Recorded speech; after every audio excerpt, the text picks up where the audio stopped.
है आपका, और क्या कहना चाहेंगे सबसे पहले मिसेस यूनिवर्स जो टाइटल है कितना कितना इम्पोर्टेंट है आपके लिए, और थोड़ा सा बताइए इस जर्नी के बारे में, क्या मोटिवेट करता है आपको इस जर्नी में। Thank you so much. ये मेरा सपना, मेरा बचपन का सपना था। तो मुझे बचपन से ये था कि मैं अपनी कंट्री को इंटरनेशनली रिप्रेजेंट करूँ। तो मैं जब लंदन से इंडिया आई तो मुझे अपॉर्चुनिटी मिली कि मैं मिसेस यूनिवर्स के थ्रू अपनी कंट्री को रिप्रेजेंट करूँ। तो मैं वहाँ पर गई, उसके लिए मुझे बहुत हार्ड वर्क करना पड़ा, और उसकी हम 4 मंथ्स उसकी ट्रेनिंग कर रहे थे। तो उसके लिए दिन रात मेहनत करनी पड़ती थी। ये नहीं कि आपने कोई भी सपना देखा और आप गए और आपका सपना पूरा हो गया। बट आपको किसी भी चीज़ को करने की चाह होती है तो कहते हैं कि आपको उस चीज़ को पाने के लिए कोई रोक नहीं सकता। तो मैं सोफिया बुल्गारिया में अभी मिसेस यूनिवर्स को रिप्रेजेंट किया और मुझे वहाँ पे टॉप 6 मिला। और इस जर्नी में क्या मोटिवेट किया आपने, जो ब्यूटी पेजेंट में जब से आपने हिस्सा लेना शुरू किया, कौन सी ऐसी चीज़ थी जो आपको मोटिवेट करती थी इस जर्नी में? मुझे मोटिवेट ये करती थी कि अपने सपनों को पूरा करने के लिए आपकी कोई एज नहीं होती है। अगर आप किसी भी चीज़ को पूरा करना चाहते हैं, अपने आप पे भरोसा रखना चाहिए और अपनी फैमिली का साथ हो, तो आप अपने सपनों को पूरा करने से आपको कोई भी रोक नहीं सकता। हर चीज़ आपको बहुत आसानी से मिल जाती है, लेकिन ये नहीं कह सकते कि आपको हार्ड वर्क, आपको बहुत मेहनत करनी पड़ती है। और अब तक कितने टाइटल्स जीत चुकी है आप? मैंने इन्फ्लुएंसर ऑफ द ईयर का अवार्ड जीता था। उसके बाद मुझे बियॉन्ड डिजिटल रीच का मिला। फिर मैंने मिसेस यूनिवर्स इंडो एशिया जीता, और अभी मुझे मिसेस यूनिवर्स टॉप 6 का मिला, और मिसेस सक्सेसफुल का भी मिला मुझे वहाँ पे। इतने सारे टाइटल मिलने के बाद जो अपॉर्चुनिटीज़ है उसके बारे में बताइए कि क्या क्या अपॉर्चुनिटीज़ मिली आपको? मेरी ये opportunity Mrs influencer of the year से ही स्टार्ट हो गई थी। फिर मुझे बहुत सारे शूट्स, मूवीज़ और ये सारी चीज़ों के बहुत सारे, कि मेरे को ये था कि नहीं, मुझे अभी मूवीज़ में नहीं जाना है, मुझे और भी तरीके से रिप्रेजेंट करना है। तो मैं अभी अपने आप को रोक नहीं पा रही हूँ कि मुझे किस में जाना है, क्या करना है। अभी जैसे मुझे जज के लिए अभी आते हैं कि कोई भी पैजेंट शो या फैशन शो होता है, तो मैं अभी उसके लिए जा रही हूँ। अभी यहाँ से जाने के बाद मैं वहीं पर जाऊँगी। तो ये सारी अपॉर्चुनिटी, और अपॉर्चुनिटी का आप ये नहीं कह सकते कि एक के बाद आपको क्या अपॉर्चुनिटी मिलती है, बट अब मैं फैशन इंडस्ट्री में ही कंटिन्यू रखना चाहती हूँ। राइट। ऑल्सो आप एक मिसेज है, फैमिली कितना सपोर्ट करती है? फैमिली का सपोर्ट बहुत इंपॉर्टेंट है जर्नी में। आप बताइए आपकी फैमिली कैसे सपोर्ट करती है? मेरी फैमिली की वजह से मैं यहाँ पर बैठी हूँ। कहते हैं कि शादी के बाद आपकी लाइफ और भी आसान हो जाती है अगर आपकी फैमिली, आपके इन-लॉज आपको सपोर्ट करते हैं, तो वो चीज़ आपके लिए बहुत ही आसान हो जाती है। राइट। और इस पैजेंट की अगर बात करें, क्या फेवरेट मेमोरीज, क्या मोमेंट्स थे? अगर उस मोमेंट्स के बारे में शेयर करना चाहें, मेमोरीज के बारे में शेयर करना चाहें। ये जर्नी बहुत ही ब्यूटीफुल थी। जब हम एक प्लेटफॉर्म पे पूरी कंट्री के लोगों के साथ एक साथ मिलते हैं तो ऑब्वियसली हमें बहुत कुछ सीखने को मिलता है। जब हमें लगता है कि नहीं, हमारी कंट्री, जो बाकी कंट्री को देखते हैं कि वो कंट्री क्यों इतनी आगे है, तो मुझे लगता है हमारी कंट्री में भी वो सारी क्वालिटीज़ हैं कि हम भी टॉप पर पहुँच सकते हैं। तो वो चीज़ें जब आप पूरी कंट्री के साथ एक साथ मिलते हैं, जब आप कभी उनसे मिले ही नहीं या उनसे मतलब आपको उनकी क्वालिटीज़ पता ही नहीं चली, तो आप एक प्लेटफॉर्म पे मिलके आपको भी लगता है कि नहीं, हम भी ये चीज़ें कर सकते हैं, हम भी टॉप पर आ सकते हैं। तो ये चीज़ मैंने सीखी। ऑडिया इज ऑल्सो हियर। क्या कहना चाहेंगे सबसे पहले? ऑडिशियस जो एंटरटेनमेंट है उसके बारे में कुछ बताइए, क्या मोटो है ऑडिशियस का, और थोड़ा सा अगर उस बारे में बताया और जर्नी के बारे में बताया audacious. Definitely, thank you for the question. So मैंने जब ऑडिशियस लॉन्च किया था तो मैं एक पैजेंट कोच की तरह, क्योंकि मेरा खुद का पैजेंट बैकग्राउंड है, 10 साल से मैंने मॉडलिंग किया है।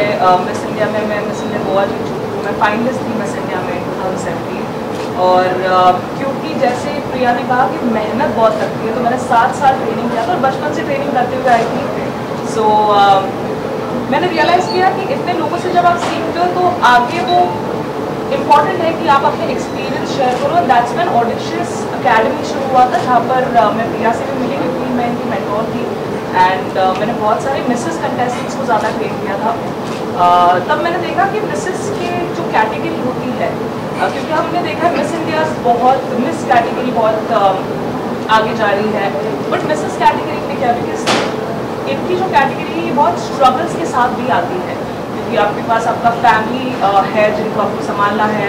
आप एक वर्किंग वूमन हो जहाँ पर आप घर और आप बाहर का काम भी संभाल रहे हो, प्लस बच्चे भी संभाल रहे हो, बट आपकी जो ड्रीम है, ख्वाहिशें है, वो आप कहीं ना कहीं दबा कर उसे रखते हो। तो हेंस मुझे एक एंटरटेनमेंट कंपनी शुरू करना था, जहाँ पर मैंने डिसाइड किया कि पैजेंट जो मिसेस की कैटेगरी है उनके लिए आगे ये इंडस्ट्री में आगे कहीं ना कहीं to give them more opportunities and that's when auditions entertainment came in. So we looking forward हम आगे बहुत सारे ऐसे औरतों को अपॉर्चुनिटीज दें और एम्पावर करें, which is very important. That is the whole goal. Tell us about your association with Priya. क्या कोई प्रोजेक्ट एक्सपेक्ट कर सकते हैं हम लोग की कोई पाइपलाइन में अगर शेयर करना चाहे आप? सो जब प्रिया मुझे मिली थी, प्रिया एक्चुअली लंदन से है।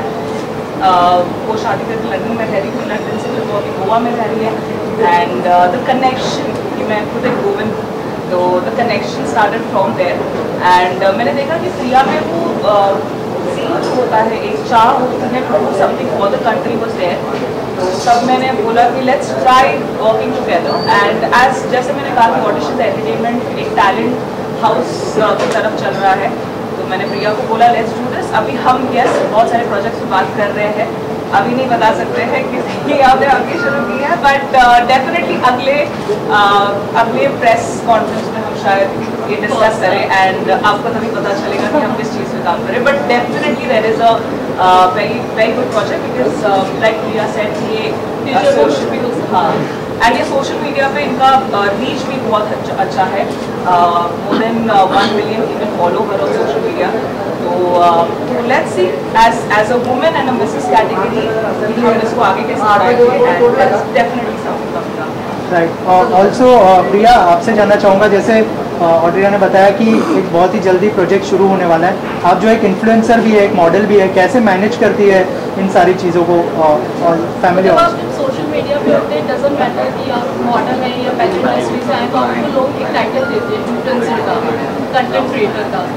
तो मैं बहुत सारी चीज़ें एक साथ कर रही हूँ, बहुत सारी पॉजिटिव भी है। अभी मेरा मिसेस यूनिवर्स फिनिश हुआ है, तो अभी आगे नहीं कह सकते कि अभी क्या प्रोजेक्ट करने हैं, बट हाँ बहुत सारे लाइनअप पे हैं।